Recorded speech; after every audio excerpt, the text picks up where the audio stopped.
아메리카 퍼스트를 외치며 다른 국가들을 곤경에 빠뜨린 트럼프가 조금 과하다고 생각되기는 하지만 과연 한 국가의 지도자는 국가를 위해 어느 정도까지 결단을 내릴 수 있을까요? 옆 나라의 영토를 내어준다면 분명 매국노라며 온갖 지탄을 받아야 마땅하지만 오히려 현명한 결정이었다며 국민 전체가 입이 마르게 칭찬하는 눈으로 보고도 믿을 수 없는 일들이 일어나기도 합니다. 중동의 요르단 이야기인데요. 재작년 아시안컵 준결승에서 한국을 주저앉힌 나라라서 조금 부정적인 국가로 인식되어 있지만 사실 요르단은 중동 국가 중 가장 불쌍한 국가입니다. 석유가 펑펑 쏟아지는 옆나라 사우디아라비아와 달리 석유가 전혀 나지 않으니까요. 그런데 요르단인들은 지금 전혀 불행하지 않습니다. 육참골단이라는 사자성어가 적절할지는 모르겠으나 사우디의 영토를 내어주고 석유보다 더 귀한 자원을 얻었으니까요. 안녕하세요, 디스멘털입니다. 지금으로부터 60년 전인 1965년 8월 10일 이날 중동의 작은 왕국 요르단의 미래가 완전히 바뀌었습니다. 옆나라 사우디아라비아에게 서울 면적의 10배 크기인 7,000제곱킬로미터의 영토를 내주고 걸프만의 해안선 19km를 받기로 한 합의서에 서명했으니까요. 서울 면적 10배 크기를 내준 것도 땅치고 원통할 일이지만 더 속상한 것은 사우디에 내준 땅에서 이후 석유가 펑펑 쏟아졌다는 점. 안 그래도 석유가 안 나와서 속상했는데 사우디에 넘겨준 땅이 유전지대라니 이보다 손해보는 장사도 없습니다. 그런데 이 나라 사람들은 전혀 후회하지 않습니다. 대신에 유일한 항구 도시 아카바를 갖게 됐으니까요. 이 작은 항구를 통해 요르단은 이집트, 사우디아라비아를 거치는 홍해 크루즈의 일원으로서 당당히 명함을 내밀게 됐고 내륙국의 신세를 면했죠. 혹시 내륙국이라는 단어를 들어보신 적 있으신가요? 현재 UN 회원국 약 200개국 중 45개국이 내륙국인데 내륙국은 바다를 갖지 못했다는 뜻이고 바다를 갖지 못했다는 것은 기본적으로 다른 국가와의 교역에 제약이 있다는 의미. 이웃나라의 허락 없이는 해상무역이 불가능하다는 것이고 그래서 요르단은 산유국이 되기를 포기하면서까지 항구 도시를 얻기로 한 겁니다. 내륙국이 된다는 것은 상당히 불행한 일인데요. 몽골을 보면 됩니다. 한때 전 세계를 호령했던 초강대국 몽골은 어마어마한 자원부국이지만 현재의 몽골은 이빨 빠진 아니 종이호랑이도 되지 못합니다. 이 풍부한 자원을 중국과 러시아의 허락 없이는 수출할 수 없으니까요. 유엔 무역개발회의의 보고에 따르면 전 세계 상품 무역량의 80% 이상이 해상을 통해 운송되는데 바다를 갖지 못한 몽골은 어떤 제품을 수출하거나 수입하려면 반드시 중국 또는 러시아의 허락을 받아야 합니다. 철도 운송이나 자동차 운송, 항공 운송 등을 이용할 수 있지 않겠나라고 생각하실 수 있겠지만 그렇다고 하더라도 중국이나 러시아 항구에 도착한 물품을 받거나 또는 항구를 통해 수출하려고 해도 반드시 그들의 땅을 거쳐야 하는, 쉽게 말하면 허락 없이 아무런 물품도 반입 반출할 수 없는 겁니다. 항공운송 역시 두 국가가 안보상의 이유로 하늘길을 허락하지 않으면 이용할 수 없죠. 그래서 몽골은 두 국가의 허락이 없으면 고립무원이 되기 때문에 외교적으로나 경제적으로 두 국가의 입김에 휘둘릴 수밖에 없는 것이 현실이죠. 그런데 더 치명적인 문제가 있습니다. 어마어마한 자원을 보유했음에도 글로벌 기업들이 몽골에 투자하기를 주저한다는 겁니다. 개발해도 마음대로 수출할 수 없으니까요. 그래서 내륙 국가는 발전에 엄청난 한계가 있습니다. 왜 요르단이 산유국을 포기하고 항구 도시를 얻기로 했는지 이해되실 겁니다. 그래서 바다를 두고 석유보다 귀한 자원이라는 것인데 이 바다를 가짐으로써 엄청난 축복을 누리는 국가가 다름 아닌 한국입니다. 잘 아시다시피 오늘날 무역은 국가 경제의 생명을 좌우하는 시대입니다. 사실 수출인 물품을 운송할 수 있는 운송수단은 꽤 많습니다. 선박을 이용한 해상운송, 항공기를 이용한 항공운송, 차량을 이용하는 도로운송, 기차를 이용하는 철도운송 등이 존재하는데 한국은 도로운송과 철도운송은 이용할 수 없습니다. 북한이 길을 열어주지 않으니까요. 그래서 해상운송과 항공운송을 주로 이용하는데 어떤 운송수단 비중이 클까요? 정답은 해상운송입니다. 2024년 한국의 연간 수출인 물동량은 약 13억 톤에 이르는 것으로 추정되는데 그중 99.6%가 해상운송을 이용하죠. 삼면이 바다인 특성도 있겠지만 거리 대비 운송비가 저렴하고 장거리, 대량 운송이 가능하기 때문입니다. 이는 전 세계적으로 살펴봐도 크게 다르지 않습니다. 글로벌 무역 중 해상 물동량 비중이 무려 80%니까요. 일상에서 사용하는 거의 모든 제품이 이렇듯 바다를 통해 이동하는데 한국은 바다를 활용해 눈부신 경제 발전을 이룬 대표적 해양 국가입니다. 왜냐하면 삼면이 바다로 둘러싸인 덕분에 해양 접근성이 뛰어나니까요. 이 지정학적인 축복은 한국의 엄청난 이점이 됐습니다. 우선 해상을 통한 교역로가 사방으로 열려 있다는 점인데요. 한국은 동쪽으로는 동해를 통해 태평양과 미주로, 남쪽으로는 남해를 거쳐 동남아 및 인도양으로, 서쪽으로는 서해를 통해 중국 및 세계 각지로 향하는 해상항로를 확보하고 있습니다. 이처럼 대양으로 직접 연결되는 출구가 있다는 것은 국가 물류의 엄청난 강점이며, 한국 제품을 실은 선박이 국내 항구를 출발해 곧바로 세계 시장으로 향할 수 있음을 의미합니다. 실제로 한국은 세계 주요 해상 교통로의 요충지에 위치하여 동아시아와 북미, 유럽을 잇는 글로벌 해운망에서 중요한 역할을 맡고 있죠. 부산항의 사례가 이를 잘 보여줍니다. 1876년 개항한 한국 최초의 근대 무역항인 부산항은 21세기 들어 세계 7위권의 컨테이너 물동량을 처리하는 거대 항만으로 성장했습니다. 현재 부산항에 기항하는 국제 전기 노선은 무려 287개로 싱가포르에 이어 세계에서 두 번째로 큰 환적 허브항으로서 동북아 물류의 중심지 역할을 수행하고 있죠. 한국의 지리적 위치와 개방된 삼면 해양이 이러한 항만 발전을 가능케 한 겁니다.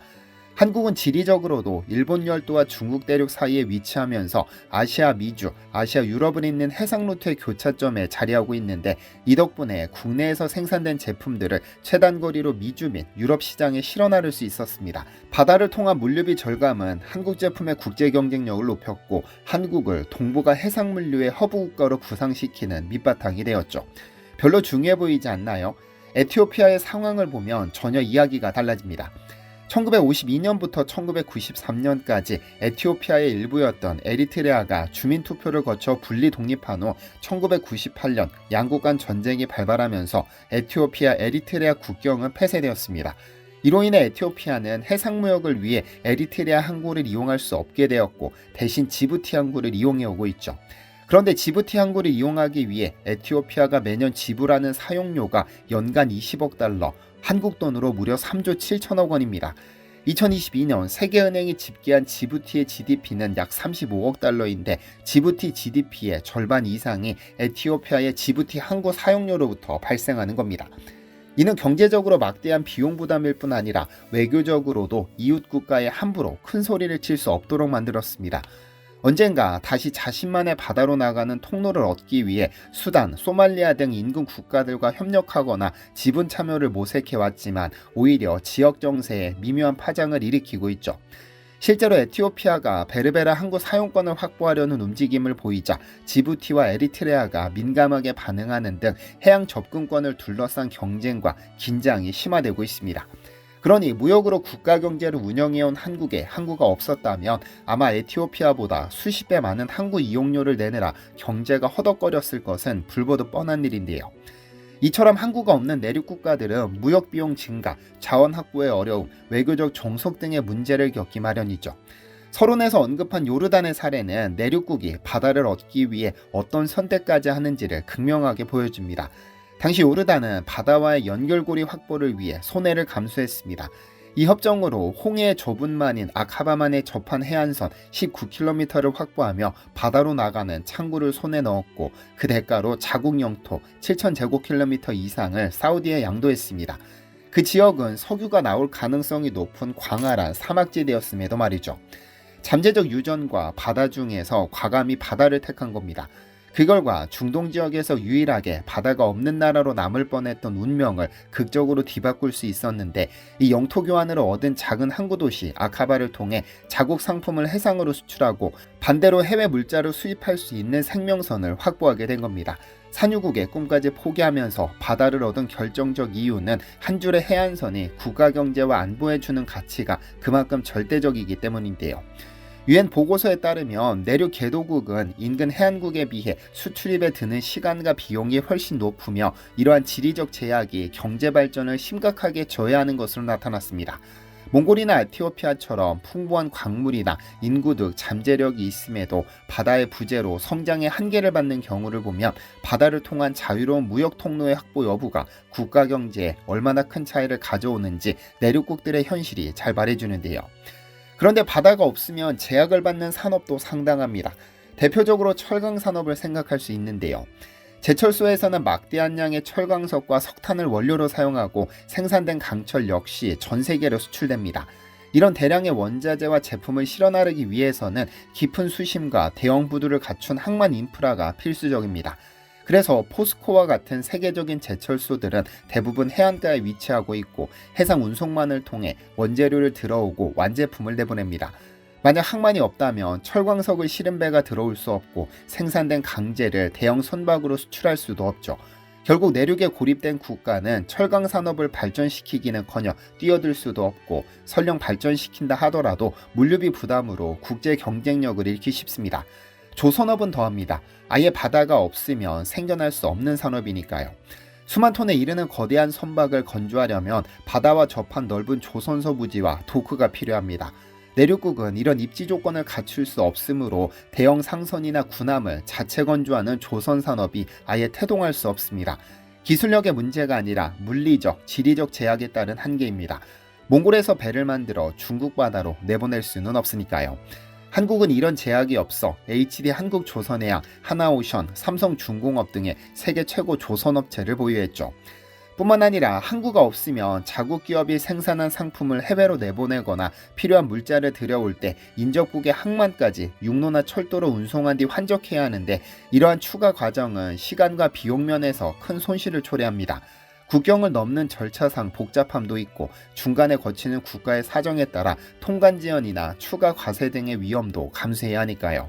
한국은 다행히 부산항, 인천항, 여수 광양항, 울산항 등등 전 세계가 탐내는 항만을 보유하고 있습니다.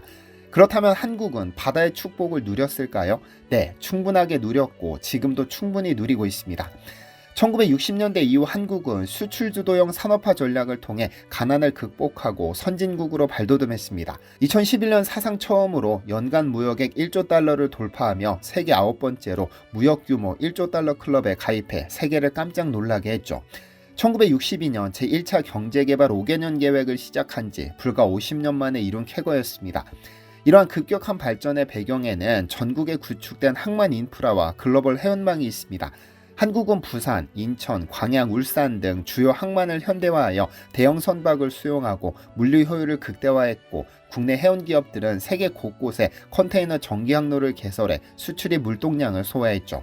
그 결과 현재 한국의 수출입 물동량 중 99% 이상이 해상을 통해 운송되고 있는데요. 말 그대로 대한민국 경제의 동맥은 바다였던 셈입니다. 공장에서 만든 상품들이 배로 실려 수출되고 해외에서 원자재와 소비재가 수입되는 흐름이 멈추지 않았기 때문에 무역 강국으로 부상할 수 있었습니다. 특히 해운업과 조선업 그리고 항만은 한국 경제 성장의 든든한 삼각축인데요. 한때 세계 최대 컨테이너 선사 중 하나였던 한진해운을 비롯하여 현대상선 등 한국 선사들은 국제 해운 시장에서 활약하며 한국 제품을 글로벌 시장에 실어날랐죠. 조선업은 이러한 선박을 공급하고 수출함으로써 외화를 벌어들였습니다. 항만은 물류 거점으로서 수출입 기업들의 경쟁력을 높여주었습니다. 그 결과 2024년 한국은 6,838억 달러 수출을 달성, 역대 최대 수출액을 경신해 세계 6위의 수출 강국이 됐습니다. 원유, 액화천연가스와 같은 에너지 자원부터 밀, 콩 등의 곡물까지 국가 생존에 필수적인 전략물자도 거의 전량을 해상 수입에 의존하고 있는데요. 만약 국제정세 불안으로 해상 수송로에 문제가 생기면 한국 경제와 국민 생활이 직격탄을 맞는 바, 이는 바다가 가져다주는 경제적 가치가 얼마나 실질적인지 반증하는 겁니다. 오늘날 한국은 세계 6위의 수출 강국, 10위권의 경제대국이 됐지만 이 밑바탕에는 항상 바다가 있었습니다. 보이지 않는 바다의 가치가 한국 경제 곳곳에 스며들어 있는 셈이죠. 결국 무역이 국가의 운명을 좌우하는 이 시대에 삼면이 바다인 것은 굉장한 축복입니다. 그런 의미에서 한국은 석유보다 귀한 자원을 가진 운 좋은 국가입니다. 석유는 고갈되어도 바다는 영원히 마르지 않으니까요. 시청해주셔서 감사합니다. 디시멘터리에서는 여러분의 제보를 기다립니다. 제 채널에서 다뤘으면 좋겠는 뉴스 또는 널리 알려졌으면 하는 영상은 디시멘터리 네이버.com으로 보내주시면 소중히 제작하겠습니다. 시청해주셔서 감사합니다.